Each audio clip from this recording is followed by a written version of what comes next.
ఇందులో ఒక విషయం మనం గమనించాల్సింది ఏంటంటే, ఈ భూమిపైన భూమి కంటే నీరు చాలా ఎక్కువ, కానీ నీటి శాతంలో ఉప్పు ఎక్కువ ఉంటుంది. దానికంటే భూమి అనేది గొప్పది. ఎందుకు అని అంటే, భూమిపైన మనము ఎంతో సేవ చేసుకునేటువంటి మన భగవంతుడు కానీ మనకెంతో సహాయపడేటువంటి పశుపక్షాదులు ఇవన్నీ ఉండడం వల్ల భూమి అనేది గొప్పది.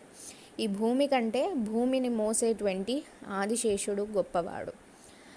ఆదిశేషుడికి కూడా సంవత్సరంలో ఒకసారి, అంటే సంవత్సరం అంతా తను భూమిని మోసి మోసి అలసిపోయి తన శక్తిహీనుడు అయిపోయిన తర్వాత పార్వతీమాత దగ్గరికి వెళ్ళి, అమ్మ నేను శక్తిహీనుడిని అయిపోయాను అని అంటే, మాఘమాసంలో పూర్ణిమ తిథి నాడు అమ్మవారు ఈ ఆదిశేషుణ్ణి తన కాళ్ళకి గజ్జలాగా, ఎడమ కాలికి గజ్జలాగా కట్టుకొని శివుడితో నృత్యం చేయడం వల్ల ఆ శక్తి అంతా కూడా మన ఆదిశేషుడికి ప్రసాదిస్తుంది. అలా శక్తిని పుంజుకుంటాడంట.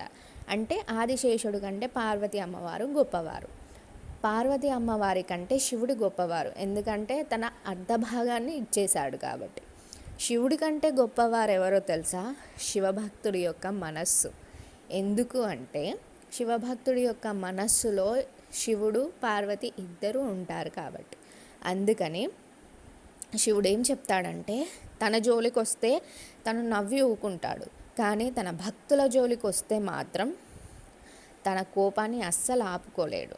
ఈ విధంగా శివుడు శివలింగంలో నుంచి బయటికి వచ్చి చాలా ఉగ్రరూపం ధరించి తన ఎడమ కాలితో ఈ ధర్మరాజుని కొడతాడనమాట.